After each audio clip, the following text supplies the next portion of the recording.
Today on Quest, the mother of a 6-year-old child with past life memories, Erica Auberry.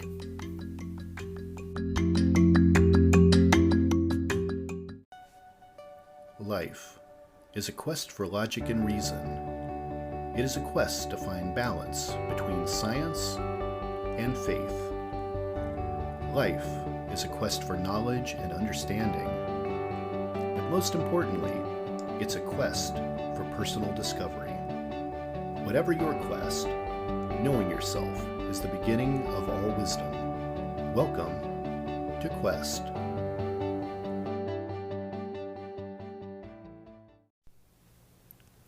Hi everyone, I'm your host, Todd Fischer, and this is Season 2 of Quest.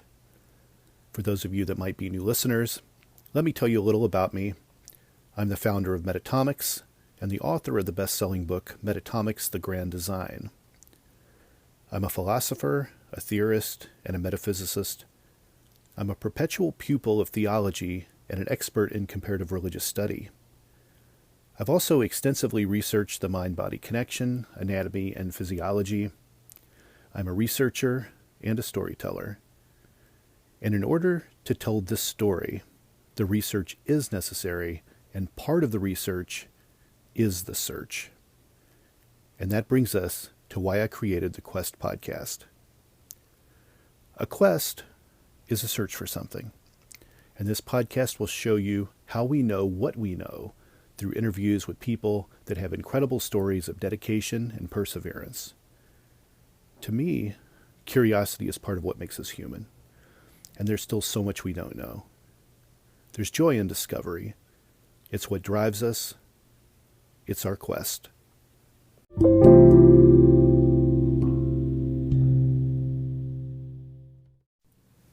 Hi everyone, welcome back to Quest. Today I get into past lives. Along with near-death experience, past lives are a topic I'll be revisiting a lot this year. I first became aware of Atlas and his mother on the Netflix series Surviving Death. And today she'll be telling us all about the experiences her child has had since he was a baby. This is truly an amazing interview. I hope you enjoy it. Hi, Erica. Welcome to the Quest podcast. Hi, thanks for having me. Well, I am very excited about the interview today. You actually have a son who was recently in a Netflix show. So you have a child with past life memories. And this is something I'm very interested in, and I wrote about this extensively in my book. Tell me about your son, Atlas. When did you first notice something was going on? Well, he had, as a baby, things going on that I didn't connect to a past life until he had, his memories, like telling me about his memories. Like as a baby, he, probably about 1 to 3 years old at least, he used to scream in his sleep for hours, like screaming and crying.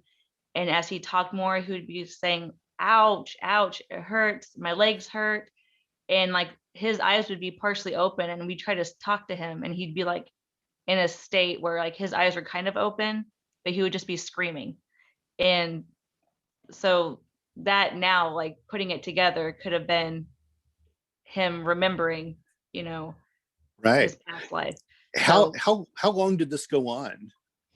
I mean, it was years, because I remember thinking, well, it only happened 4 times this week, because I was not sleeping because I was constantly up with him.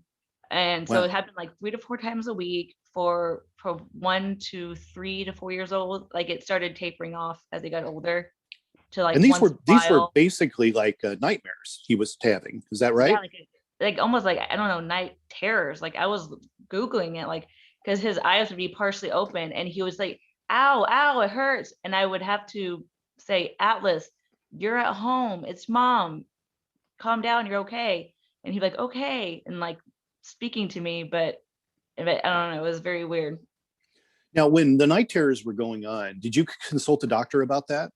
Yes. Like when we went to his like checkups at his pediatrician's office, I would tell her he does not sleep well because he's tired through the day. I'm tired. I feel worried, he has all these nightmares. And we went to a therapist, like a child therapist, but it didn't really, I don't think it did much for him.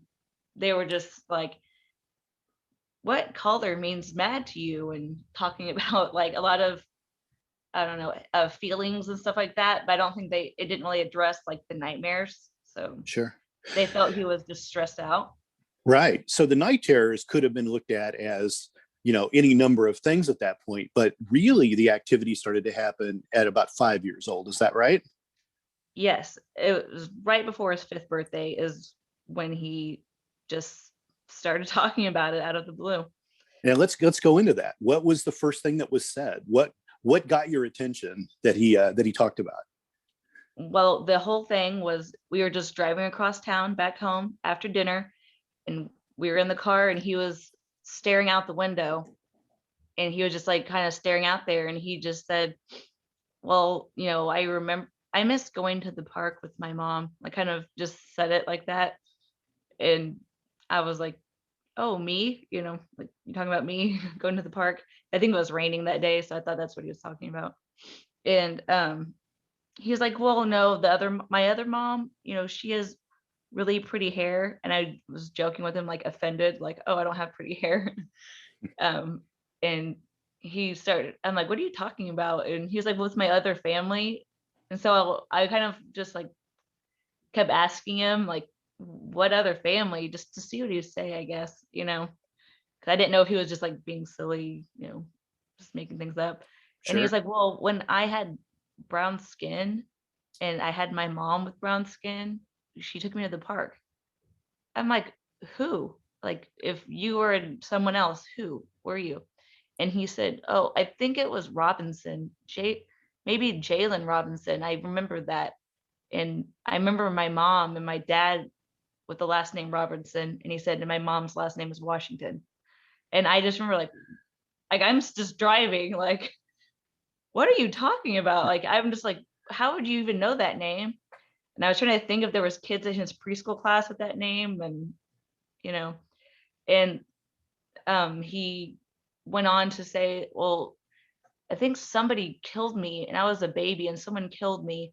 And he said that he remembered kicking and crying, and he could see a TV, and he was kicking at a table, and then he just remembers kicking inside of my stomach. So I was just like, and you researched this, and this was in fact a real person. Yeah, like I drove straight home, and he went to play, and I just sat here like just trying to gather my thoughts of all the stuff he just told me. Like, where did this come from? I don't know where. And so I kind of got on my phone. I just started like looking up those names. I mean, it was right there, the story about Jalen Robinson, who was murdered by his babysitter. And then I was like, okay, maybe that's a coincidence. That could be a popular name. For some reason, I saw the mom's last name was Washington. I was like, oh my gosh, like, it scared me almost, like, is this really it? Like, I called his dad. I called my mom. Like, what am I supposed to do? I'm scared. I don't know what to do. This is really an interesting thing. So in my research of it, Jalen was a real person, and Jalen Robinson died in 2005. Mm-hmm. Now, just for perspective, Atlas was born in 2014. Is that right? Yes. Okay, so we have a span of time here. So definitely. This wasn't maybe an incident where this was heard on the news as a news story or something that would have been planted. This would have happened a while ago. So, and Jalen died. So the manner in which Jalen died was truly tragic. And he was in fact murdered by his babysitter. And he was 19 months old when the babysitter sealed his mouth shut with duct tape, and he was suffocated. It's horrific. Mm-hmm. Now, I'm going to just take a second and go back to the night terrors. Here's something that I think is really interesting. So where the night terrors came from, generally the first memories of the reincarnated soul are actually the last memories, however traumatic they were, of the previous self. So those night terrors could have been related to the actual death of that infant. And then some of the naysayers out there will say, you might wonder how Jalen at 19 months old would remember that incident, the death or the parks or any number of these other things. Like, how could a 19-month-old remember those things? Most of us don't have memories much before we're 3 years old, but the science shows us that by 10 months old, babies remember a lot of things. And their short-term memory develops extremely rapidly in their first year of life. So in general, we've discovered that although short-term memory emerges early in life, it rapidly develops between 4 and 10 months of age. So traumatic events, early memories, even though you might not remember these later in life, are still there. So it's very likely those things could have transferred over if you're one that believes in reincarnation. And leaping forward from the night terrors in regard to, Atlas at 5 years old, there was actually some independent verification done of these past life memories. And that's what we see in the Netflix show. Tell me about that part. What was validated there? When Dr. Jim Tucker came to our house, he brought photos that I have actually never seen either. Like, they were photos like Atlas has never seen them. I have never seen them, of different apartment buildings in Brooklyn, New York, in New York type buildings, which are not typical buildings here in Indiana. He just puts them out on the table and said, do any of these look familiar to you? And he looked at him and said, that one. And he said, that's the building that Jalen lived in as a baby. It was just a series of photos. And I was shocked, like, that he even picked that up. And then they showed him a series of playgrounds. He picked one straight out, and they said that was the playground that was across the street from the apartment building. So they would assume like he would have seen that park. And so he said, I've been here, right there. And then also with Jalen's father and Jalen's mother, which he had seen a family photo before of Jalen and his parents, but I had tested him before. Like, when I found the parents, I showed him some random African American men, like, hey, do you know who this guy is? He's like, no. And I kind of swiped through, what about this guy? And he was like, that's my dad, So I had done that to him already, and he chose those. But he also, so he picked out the playground in the apartment building. So, which is, I was caught off guard by that. Wow. That's incredible. Was there ever an effort made to reach the family of Jalen? Yes, I think that is what I've been asked thousands of times. Everyone asked me, what about the parents? So after he kind of said what he said to me, before I ever contacted Jim Tucker or anything, I found that both parents on Facebook, they're not together, like they're remarried and stuff. And I kind of sent a message to both of them. The father messaged me back, and they both know about it. I've talked to both of them. And the grandmother, like, has talked to me about it. The sister has talked to me, but I don't know, because they will say, oh, I want to video chat with them, and they would back out every time, like right when we're about to do it. And then they kind of just all stopped talking to me together. I see. So I said, I know this a lot. I'll put the ball in your court. If you ever want to reach out to me, I'll be here. But I'm not going to push you, because this is their son that passed away. And I know that mom has a lot of PTSD and trauma from it. Yeah, that's got to be a tough situation. Yeah. So she said, I can't do this if this is even 1% chance, some hoax or something fake. She said she can't, bring herself to do it. So I said, okay. But then at one point we went to New York, and we were going to meet her, but she also backed out, like when we went there. Yeah. And then the dad has told me that he watched the documentary, and he is just in a lot of shock about it, but no interest in meeting, I guess. So. Yeah.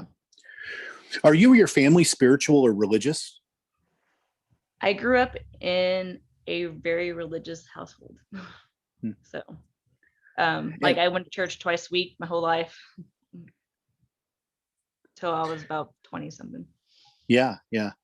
So how does this affect your spirituality? This concept of reincarnation, which you're kind of seeing in front of you, is that a topic of contention among the family, or are you accepting of it? How does that work with religious views? I think I'm very accepting of it because I was the one in my family who would be like, how did that happen? Why does this happen?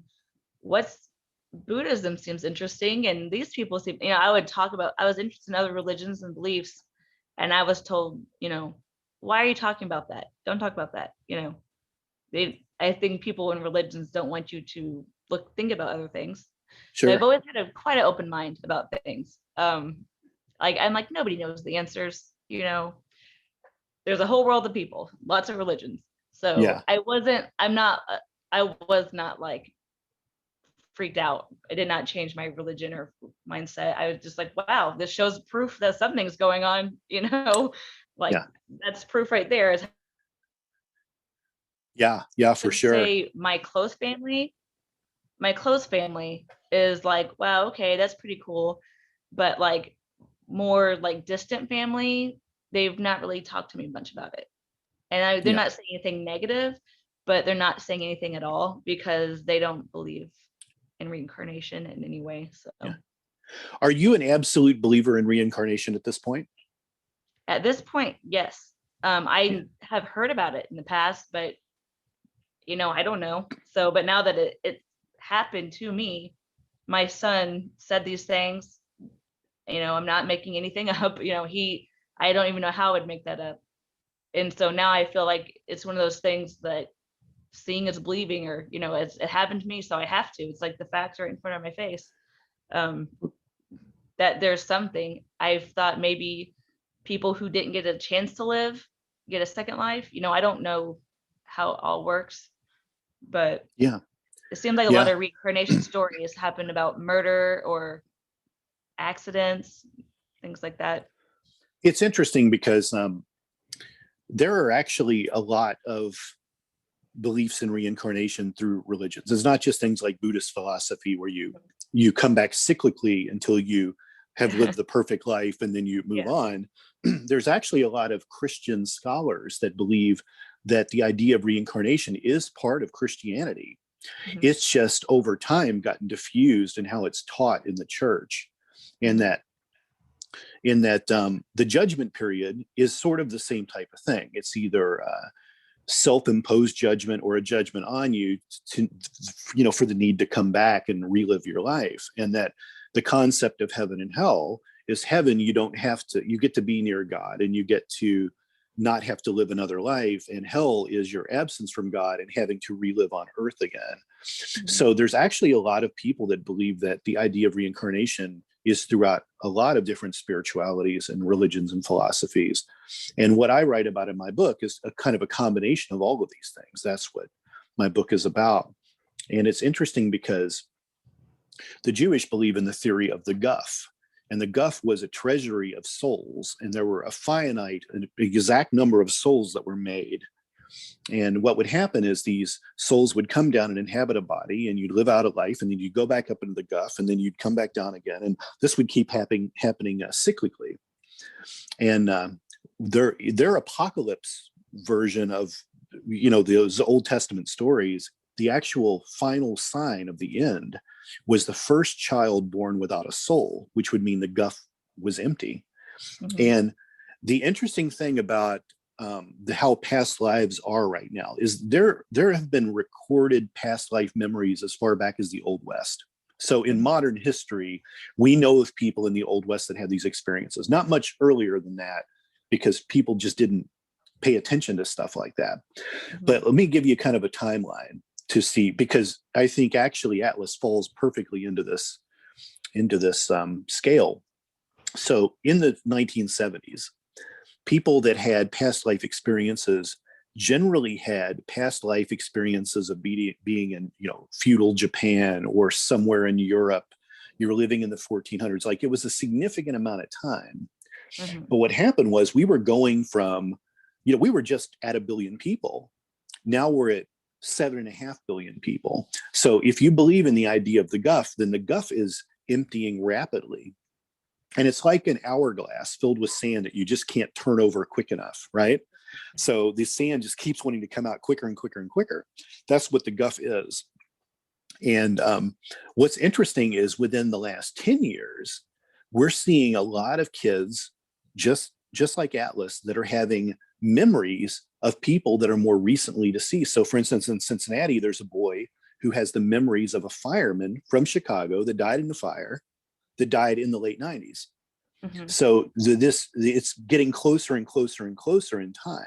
So if you do the math in that, you can see that the idea of this Gulf is emptying quicker and quicker and quicker is happening.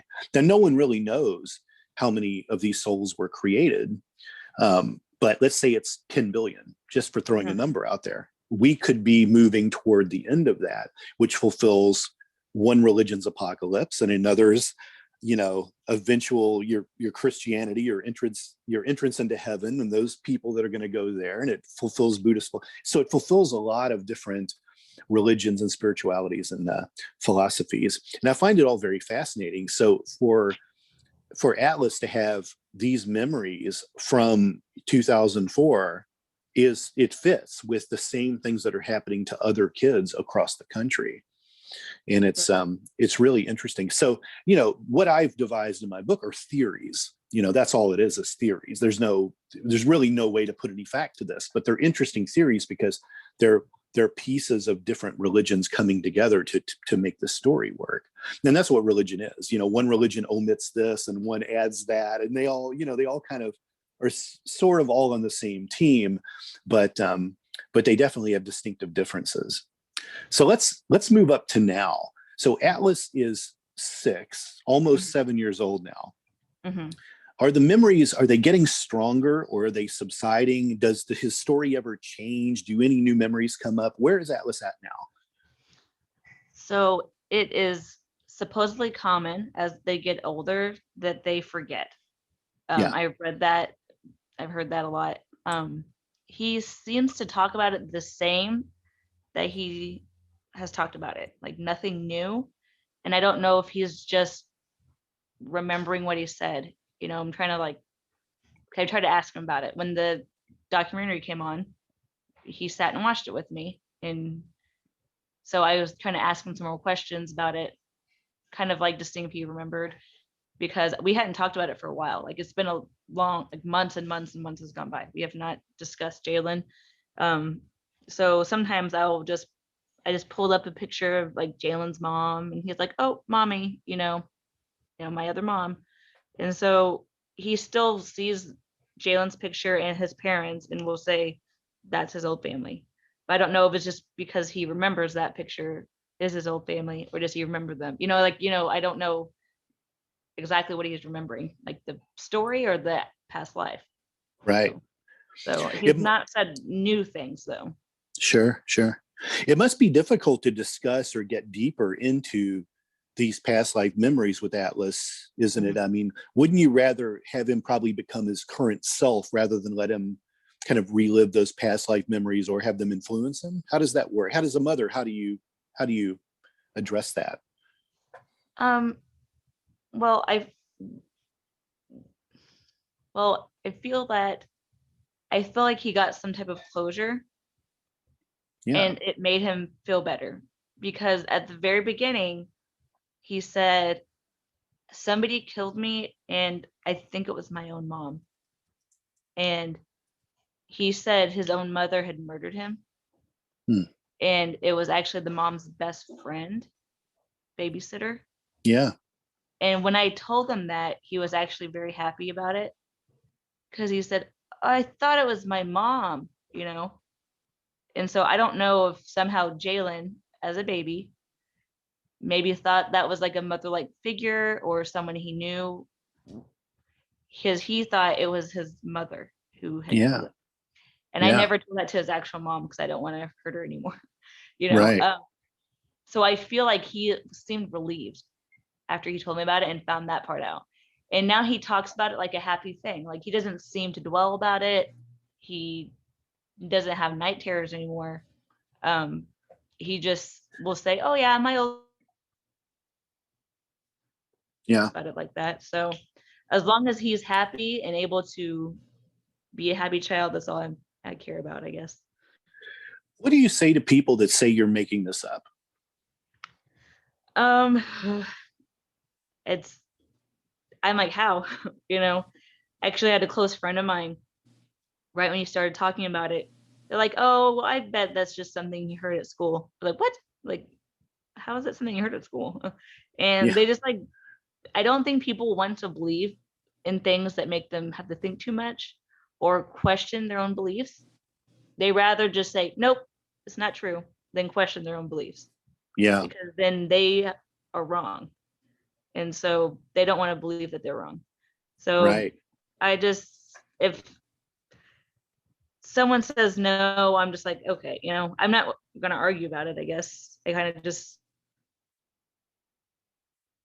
Yeah, for sure. For sure. It's say hard what out I'm there. saying. If you don't want to believe it, don't believe it then. Yeah. Um, if I'm not lying, I wouldn't do this for attention. I'm not Yeah. getting any money off of this. Yeah, for sure. Well, I love the story of Atlas. In my own independent research for my book, Mhm. when it came to near death experiences, past life experiences, there was a significant amount of people I had to sift through, because you get people that are profiteers and you get people that are stage moms that are coaching people into these things because they Yeah. want some kind of exposure. So to Yeah. find the real deal experiences like what you have is rare, and it happens so much, but I think a lot of people don't want to come forward. They don't want to talk about it. It's like it's so weird. It's probably not a great comparison, but it's like UFO abductees. Sometimes they just don't want to tell anyone that this happened to them because they're afraid of what people will say to them. Like, Right. really, you went up in a Um, UFO? Okay, right. right. Jim Tucker had told me that, he goes around the world like investigating cases. So like that's his job. So he's told me that cases in reincarnation are huge in other countries, but not so much in America, because a lot of Americans, if they heard their kids saying something like that, are not as likely to tell people or like put it out there, Yeah, because that's like, true. and or it says either they don't listen very well to their children, like what they're saying, like, or take it serious, or like they don't want to tell people that because they're gonna be like, well, I don't want to be like this laughing stock or like this weird family, so they rather just not talk about it. So That's true. That is true. There's a stigma attached to that, and a lot of people, they don't want to do that. What would you say to a mother out there that may have a child having the same experience as Atlas? I feel that you should take them serious. Like, if a child is telling you anything at all, I think you should listen to them. And I'm a preschool teacher, so maybe I'm just like biased in that. I'm really into, listening to children. And if anyone's telling me something, you want to say, okay, I believe you. Um, or, you know, don't ask, I guess, question. Like, I would just say, well, what else could have happened? When I talked to Atlas about it, I didn't like, ask those questions that like put something in his head. Like, were you drowned? Were you murdered? You didn't want to put the idea in their head. Right. I could just let him tell me, and I wouldn't push it. And I don't know. I just feel like you should don't be afraid to tell people. If people think you're crazy, then so be it. As long as what you believe and you believe in your child. Because I think the child will respect you more, if you listen to them. Because if Yeah. they know other things, well, I told my mom about this and she doesn't listen, so why tell her anything else? Um, Right. Right. Wow. That's incredible. mhm. It's I don't have the words. Like, I can't imagine what that would be like to go through and to investigate the story, and that you even got the leads, and you got the newspaper article and all that stuff to support this. Like, so many Uh-huh. people don't have the luxury to get in a full name, or that it was part of something that was a murder investigation essentially. So like, that you really were able to see this one through. A lot of families will never really figure it out, Right. and I they'll was always be left. grateful. I was Yeah. grateful that I was able to find it. There's a name. Like, if he just said I was some kid that was murdered, how far would that go? Mm-hmm. the fact that I had names. I mean, when I pulled up the obituary, there was the picture of Jalen as a baby, and Atlas was sitting there and he said, "You found my old baby picture?" Things like that. And I'm like, "What?" I was like, "That's you?" "Yeah, that's me." Like I said, Wow. the documentary covers so much. There's lots of little things that he has talked about and said, you know, that wasn't always covered. Like Yeah. he has had, since he was about 2 years old, a fascination with African American people. Wow. And and I didn't realize. Now I think maybe that was why. Yeah. Do I'll go back to what I was saying about people in the 70s and that had past life experiences. A lot of people that have been studied in that time frame had fascinations with things that were like, Asian culture. They had a real interest in martial arts or, something to do with the culture. And that's why, is because these things stay with you from those really early lives. There's a little bit of math out there that says that everyone out there in the world today could have lived between 12 and 15 past lives. But we're only really remembering the most recent ones when we come back. And now when we come back, we'll remember more things because we won't have had time to stay in the guff and have those memories kind of be processed. That waiting period time that used to be around, where you might wait for hundreds of years before you were reborn. Now people are coming back almost instantaneously. And what we have today is we have a lot of people with identity issues as a result of coming back so quick. And there's a lot of psychologists out there that are really looking for the root of issues with people's identities, their selves, because these days we have a lot of people that may have just lived a life as a female that are back in a male's body. There's a whole lot of traumas that are coming back quickly because there wasn't this period of time to be able to process through everything the soul needed to process through before it came back. So it's really interesting time to see people in the world today. But Erica, I love that you shared your story today about Atlas. I really appreciate it. This was a great interview. Yeah, no problem. I have no problem talking about it and trying to share it. And everyone listening, go out and see episode 6 of Surviving Death on Netflix and see this, because it's really, truly extraordinary. And if any other big moments happen with Atlas, he comes up with something new. Make me your first call. I will. So we can tell the story. But I appreciate you this evening, and we'll talk soon. Okay. All right. Thanks. Take care. Bye-bye.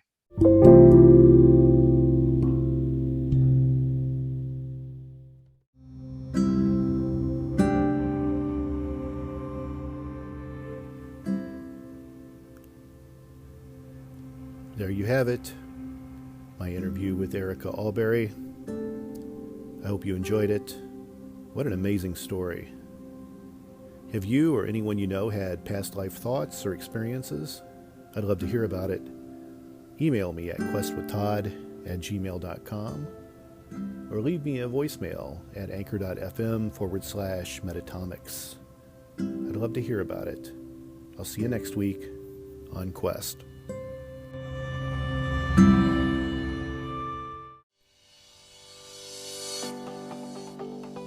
Thank you for listening to Quest. Please be sure to rate and review this podcast. This podcast is produced by Todd Fischer and distributed by Metacortex Publishing. This podcast is copyright. Any previously trademarked or copyright content is used by permission. Be sure to visit the official website for the International Association of Metatomics at metatomics.org or find us on social media for other unique content. And make sure to pick up a copy of the book that started a spiritual revolution, Metatomics: The Grand Design, available for sale online and at most major bookstores.